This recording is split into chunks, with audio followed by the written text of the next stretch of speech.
Shalom, selamat hari Minggu. Nah, hari ini saya buat video. Kita sedikit ngobrol santai. Mungkin hari ini saya sedikit berikan bahas soal politik ya, dan keagama.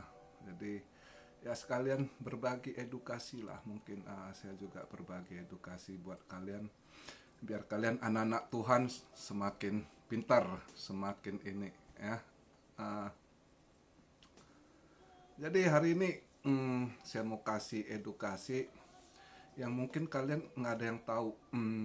Mungkin ya heboh kalau kalian dengar berita, kalau kan selama ini Indonesia si Mardigu Wowik hebat tuh soal MMT ya kan, geopolitik, geoekonomi ya kan. Nah terus dia terus sekali kasih ke Jokowi ini kan, mau dapat perhatian lah dari Jokowi kan, tapi lihat Jokowi kenapa nggak tanggapi gitu ya. Sebenarnya gua seneng banget gaya Mardigo Wawik, bagus banget oratornya, dia orator ulung itu, motivasinya juga bagus lah buat kalian anak-anak muda yang nonton. Banyak yang bisa kalian belajar dari dia ya, yang diserap. Cuma kalian juga harus pinter-pinter yang jadi anak muda nyerapnya. Bukan semua yang diberikan oleh si Mardigu Wowik itu 100% kalian ada juga yang tidak sesuai, yang mungkin dia lihat dari berita yang tidak sesuai gitu ya. Uh, Mungkin dia confident aja kasih tahu ya kan, tapi memang orangnya smart smart banget, sangat smart, seorang yang sukses ya kan. Ya, kalian harus yang anak-anak muda pelajari positif positifnya gitu ya kan. Nah mungkin saya isi di bidang yang mungkin tidak dia sampaikan, mungkin dia tidak tahu, atau dia tahu dia tidak ingin kasih tahu ya, yaitu soal shadow banking ya.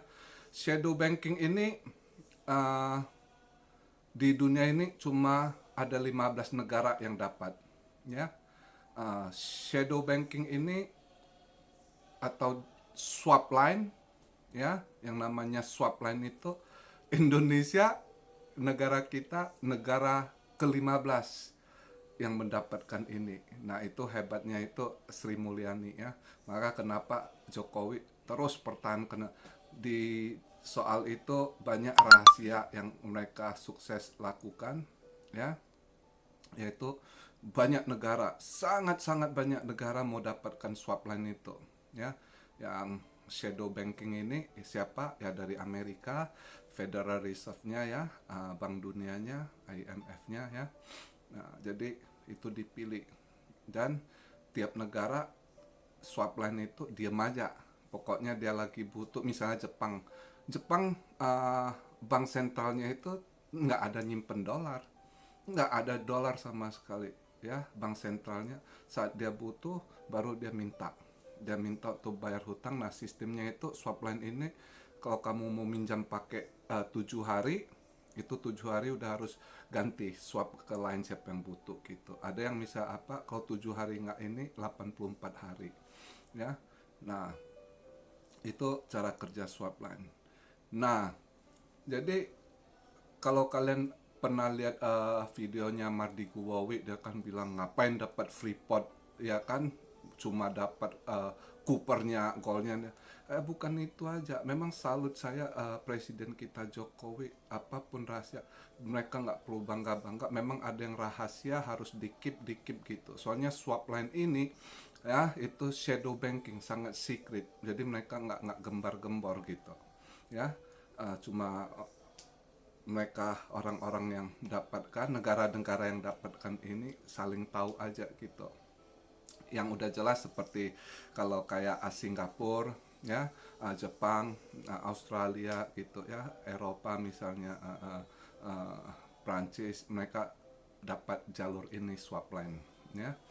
Uh, jadi soal Freeport itu sebenarnya bukan cuma kita mendapatkan 51% itu. Banyak ahli ekonom kita yang nggak tahu itu ya, soal swap line. Mereka hajar Jokowi terus, padahal di belakang itu yang lebih penting lagi mereka dapatkan ya. Jadi itu hasil kerja sama tim-tim mereka nekan di Freeport saat itu ya. Itu strategi tim dari uh, saat itu. Saya rasa uh, menteri sebelumnya itu siapa itu yang waktu itu tim-tim Jokowi suruh urus, uh, siapa mereka lah, berapa menteri dulu, yang menteri perhubungan terus ditarik ke ISDM, siapa, Jonan saat itu ya. Alkata itu tim-tim mereka waktu itu mainkan Freeport. Jadi Freeport itu kan sahamnya kebanyakan para globalis cabal ya, yang mereka di Fed itu. Nah, Fed itu siapa? Fed itu yang sekarang printing money itu yang mereka, uh, Morgan Stanley, Goldman Sachs ya kan, Goldman Sachs, uh, terus juga Deutsche Bank gitu ya. Nah, itu mereka ya. Itulah globalis cabal yang udah terlalu banyak print money, efek dari print money ya kan. Nah, sekarang yang ditunggu kehancuran, uh, karena sudah terlalu kelewat. Maka uh, banyak MMT ini yang masih nggak benar si Mardigo mau bawa sistem MMT dengan dikontrol pakai uh, cryptocurrency ya kan, electric money lah, e-money gitu kan. Nah, dia mau pakai bener, tapi ya banyak hal belum siap. Sebab saya setuju kalau Indonesia pakai MMT, cuma infrastrukturnya dibangun dulu, manusianya, SDM-nya dibangun dulu gitu ya, seperti Jepang gitu. Teknologi sudah ada untuk itu, bukan underlying proyek aja terus lu bisa seenak gampang cerita. Nggak segampang itu. MMT itu harus dikawal betul. Kalau salah-salah ya inflasi hancur, harus dikawal betul. Nah, yang sukses pakai MMT itu Jepang. Sosnya kalau saya sarankan sama Pak Jokowi, belajar sama Jepang ini. Mereka dapatkan swap line, mereka juga pakai sistem MMT yang sangat hati-hati. Maka inflasi kita rendah di sini ya, biaya daya hidup kita rendah. Amerika gagal karena di luar kontrol, mereka print juga korupsinya ya kan, terlalu ini. Nah, makanya bahaya, maka inflasi lagi nunggu. Jadi buat anak-anak muda, saya nggak banyak sampaikan, explain, makan waktu yang panjang ya, supaya kalian juga belajar ya. Juga yang nonton YouTube saya banyak anak-anak muda. Saya pengen kalian belajar, harus mulai ngerti ekonomi finansial gitu. Atau kalian yang interesting jadi entrepreneur gitu ya, harus banyak ngerti. Apalagi kondisi sekarang itu ya, bukan kalian dagang online atau nggak ngerti apa yang terjadi, krisis finansial, bagaimana, apa yang harus kita lakukan, apa yang kita persiapkan itu. Kalian harus banyak belajar. Zaman berubah. Walaupun kalian cuma bisnis biasa, harus ngerti apa yang terjadi, uh, politik dunia, efeknya ke ekonomi ya kan, apa yang terjadi dengan kalau print money mereka, semua efek ya. Tapi saya boleh berikan masukan. Siapapun kalian, walaupun kalian yang di kampung yang nggak tamat SMA, nggak tamat SMP, mulai sekarang belajar, baca apapun kalian santap, kalian baca untuk diri kalian ya. Pelajari itu. Yang pengen finansial, pengen ngerti itu, kalian jangan dibodohin lagi sama, atau pengen belajar ngolah debt, ngolah hutang ya. Jadi itu kayak Trump itu dulunya mereka sukses dari ngolah hutang juga. Nah, temennya saya bisa kasih kalian rekomendasi beberapa buku yang kalau kalian mau baca, anak-anak muda ya, supaya kalian lebih tambah knowledge kalian juga. Kalau nanti ada yang mau challenge, maksudnya adu bantah argumen MMT sama Mardigu Wowi, boleh juga. Nah, kalian boleh baca bukunya si, kalau orang entrepreneur seluruh dunia udah tahu ya, apalagi sekarang anak-anak muda di Amerika yang bro pasti tahu namanya Robert Kiyosaki ya, orang tua sekarang yang selalu mengedukasi ya kan. Kalian boleh beli bukunya, baca bukunya. Kalau yang ngerti bahasa Inggris ya, rich dad poor dad gitu ya, atau fake money dia sampaikan, fiat money itu uang kertas tuh ngadagun apa, kalian belajar di situ. Atau kalian mau belajar juga dengan lewat YouTube, yang penting kalian ngerti, yang ngerti bahasa Inggris ya, yang ngerti bahasa Inggris kalian ajarkan sama anak-anak. Kalau udah denger, ajarkan sama anak-anak muda yang nggak ngerti bahasa Inggris. Si ini juga boleh saya rekomen ke kalian, si George Gammon, itu sangat bagus dia ajar itu. Uh, di judulnya di YouTube itu The Rebel Capitalism ya, The Rebel Capitalism itu kalau nggak salah, itu kalian ikuti, itu bagus, George Gammon ya. Terus juga kemarin itu soal analis ekonomi, bekas penasihat ekonomi Ronald Reagan dulu, sekarang bukunya hit analisisnya itu, dia research Wellington Research itu, namanya Bird Modern apa, gua lupa, Bird Modern kalau nggak salah ya. Itu kalian pelajari, saya boleh kasih introduce kalian itu dulu, Robert Kiyosaki, orang udah tahu lah ya bukunya, Rich Dad Poor Dad. Kalian buat anak-anak muda pelajari itu ya. Terus kalian boleh belajar lagi, lihat di YouTube George Gammon ya. Dia ngajar tuh, uh, di YouTube dia sering jelaskan itu. Buat kalian anak muda yang pengen belajar, pelajari, santap terus ya. Jadi anak muda itu yang harus kalian pelajari ilmu dulu. Jangan minder, jangan kecil, oh gua kurang pendidikan, gua nggak tamat ini, jangan. Yang penting kalau kalian masih mau belajar, santap itu, belajar. Ya mungkin karena faktor ekonomi orang tua di kampung atau apa, tapi sekarang zaman canggih, kalian bisa belajar dari YouTube gitu, dari uh, cellphone kalian ya, handphone kalian gitu ya. Apapun knowledge yang bagus kalian serap, kayak Mardi Guowi YouTube-nya, kalian boleh serap itu, banyak pelajaran yang bagus buat kalian. Cuma kalian olah lagi ya, dengan kalian ada referensi baca buku-buku yang lain, jadi kalian jelas yang mana gitu, jadi bisa ini ya. Nah untuk swap line itu, nah saya koneksikan lagi ke Turki gini ya. Belakangan ini kan uh, banyak yang ngamuk, Endorgan, apalagi orang Kristen ya, itu Hagia Sophia itu diambil dijadikan masjid kan. Sebenarnya kalau apa, kalau kalian tahu, sebab bukan soal agama. Endorgan, trik-trik yang dia mainkan selama ini, sebenarnya dia pengen dapat swap line. Dia juga dia udah mohon-mohon ya kan, berbagai cara dia. Nah dia belajar trik Indonesia mainkan tuh waktu di Freeport itu, karena banyak globalis yang invest itu, Indonesia main, Jokowi mainkan itu.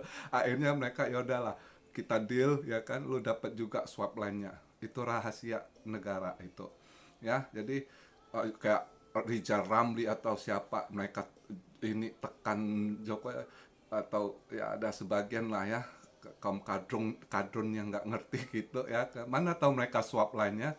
Nah jadi buat anak-anak Tuhan, video saya ini saya mau mengedukasi kalian juga, belajar tuh yang saya rekomendasikan buat kalian, biar anak-anak Tuhan pintar ya. Nah kayak Endorgan, seolah-olah dia jadi pemimpin, dia juga ada ambisi mau jadi pemimpin Islam gitu kan, figur kan. Tapi satu sisi soalnya dia pengen dapat swap line karena ekonomi negaranya udah buruk. Dia mau mainkan tuh trik, di Mediterranean soal mineral sama Greek, mau perang-perangan gitu. Sebenarnya mau buat istilah, buat rusuh, lu kasih nggak gua swap line gitu ya kan, soalnya ekonominya udah goyang banget. Bulan Juni kemarin bank sentralnya itu beli emas untuk underlying bank sentralnya 160 sekian ton. Itu rakyatnya udah banyak jual rumah, jual mobil, pegang ini, uh, emas, karena tahu duit liranya bakal ambruk, kayaknya nggak kuat lama lagi, udah duitnya hancur. Maka dia transaksi, dia istilah mau manasin Amerika, dia nggak mau pakai dolar lagi kan, bayar ekspornya dia pakai yuan ini itu sebab politik semua, dia mau mainkan supaya dia dapat jatah swap line juga. Karena kondisi sekarang ini, nah ada kode keras dari orang Bank Dunia kan tanya banyak, mereka sekarang investor, orang-orang kaya bingung juga duitnya mau dibuat kemana, ya. Eh, Terus dikasih kode dikit lah dari Bank Dunia, positif swap line. Jadi negara yang positif swap line boleh kalian invest di sana. Nah, si Warren Buffett pintar. Dia habis berapa bulan lalu dia jual share-nya, stoknya yang Berkshire itu, ya dia pegang cash, dia mau kemana ini duitnya kan. Dia belilah sedikit yang emas, yang dulunya dia nggak percaya emas, akhirnya dia beli tambang emas.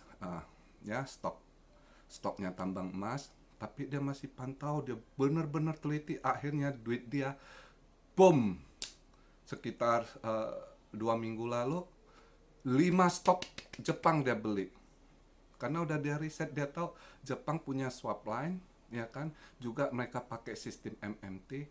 Nah, negara ini yang duitnya dia harus bisa dia lempar, dia invest, dia beli share-nya Mitsubishi, Mitsui, uh, Itochu, terus lima perusahaan besar stoknya dia beli, karena mereka udah tahu ke depannya dolar itu akan ambruk, hancur currency-nya. Kita tinggal tunggu waktu, karena sudah over, dia ada print-printnya. Nah, kenapa selalu saya buat video suruh kalian beli emas, emas, emas, emas. Juga Mardi Guwowi selalu bilang emas kan. Udah kebaca. Kalau kita ngerti itu, ke depannya memang harus pegangannya emas. Kayak Turki agak ditakuti, kayak bisa kejadian Great Depression kayak Amerika, itu didata rakyatnya siapa yang punya emas. Didata, kamu beli saya, kamu pegang berapa gram emas, karena takut kejadian ke sana tuh. Turki udah goyang, mata uangnya udah hancur tuh, ya. Nah, dia berharap-harap dapat swap line. ah, jadi swap line ini sangat ini, cuma Trump nggak suka kita dapat dengan cara trik Jokowi, makanya kita dilepas. Misalnya kayak dibilang kita bukan negara berkembang lagi, udah negara maju, supaya nggak disuntik. Karena Trump nggak suka lu dapat swipeline, tapi kalian berapa negara yang dapat swipeline hajar balik Amerika. Misalnya contohnya Prancis, saat dia punya Airbus sakit, ya, dia punya perusahaan Airbus sakit, ya, butuh dana dan minta bantuan, dikasih swap line, ya kan, dikasih swap line. Airbusnya nanti pasarannya dia hajar pasar Amerika, Boeing. Nah, si Trump nggak suka swap line ini. Nah, Trump nggak suka orang-orang itu, orang Fed sama Bank Dunia, kamu sama aja kalian mainkan begini, juga menghajar negara sendiri. Nah, Indonesia juga begitu, nanti dapat swipe lainnya atau mina kita, ya kan. Terus nanti kirim ekspor ke negara dia, ya kan. Nah, maka dia banyak, Trump dia bersihin yang gitu-gitu. Nah, karena banyak orang nggak tahu kan sebenarnya, karena kita udah dapat swap line. Nah, itulah rahasia yang nggak pernah diceritakan, nggak di ini kan, nggak ada berita yang ceritakan kan, bahwasanya kita itu rahasia negara. Itu suksesnya Ibu Sri Mulyani, timnya, ya, karena mungkin Sri Mulyani dulu pernah di Bank Dunia juga kayaknya. Saya rasa Ibu Sri Mulyani dapat jalur swap line ini bukan langsung dari Fed, saya rasa dari Bank Dunia, karena ada dua line menurut kabar yang saya terima. Ada yang langsung hubungan sama Fed, ada yang lewat Bank Dunia. Saya rasa Indonesia lewat dapatnya Bank Dunia gitu, swap line ini, ya. Karena Bu Sri pernah di Bank Dunia kan, saya rasa udah petinggi-petinggi kenal gitu, akhirnya apa ya, dapatlah jalur swap line ini. Nah, dengan dapatnya jalur swap line ini juga ada positifnya. Saya rasa krisis ini kita nggak bakal kayak 98 krisis itu kan hancur duit kita saat itu. Bayangin sampai berapa saat itu, ya, yang persen kehancuran. Nah, sekarang ini kan kita sebelum krisis tuh udah sekitar 13 ribuan. Jadi saya rasa paling pun nanti saya yakin kalau Ibu Sri bilang agak krisis gimana, 15.500 per ya, itu masih make sense. Tapi saya rasa nggak seperti para ekonom bilang bakal 20.000 per dolar, nggak mungkin. Kalau kita udah dapat jalur swap line ini, saya yakin nggak bakal kejadian $1 17.000 aja kayaknya susah, ya, nggak, saya kurang percaya. Jadi satu sisi saya rasa 15.000 atau di bawah 16.000 lah, gimana krisis-krisis parahnya nanti ya, mungkin cuma sekitar gitu. Nggak bakal 17.000. Jadi ada bagusnya di situ. Ada udah ke ini. Nah, jadi itu sedikit masukan saya untuk juga sedikit info edukasi buat kalian. Jadi kalian banyak-banyak belajar lah, dan saya rekomendasi itu kalian, karena yang saya lihat YouTube saya banyak anak-anak muda umur 18 sampai, paling banyak tuh umur 18 sampai yang 35 atau berapa, itu persentasinya paling tinggi. Nah, belajar. Apalagi kalian anak Tuhan ya, harus belajar. Jangan kayak kadrun tambah bodoh. Kita ada anak Tuhan harus pintar. Baca terus, apapun edukasi itu diserap terus, karena edukasi itu nggak ada orang bisa curi. Apa yang kita pelajari, edukasi itu jadi darah daging kita, jadi knowledge kita yang tertinggal di tubuh, hati, pikiran kita, semua nggak ada yang bisa curi. Ya, kalau harta masih bisa dicuri maling, edukasi nggak bisa dicuri, jadi darah daging dia. Ya, oke, sampai di sini aja hari ini video saya. Salam saya dari Tokyo. Semoga apa yang saya berikan menjadi berkat buat kalian. Immanuel, haleluya.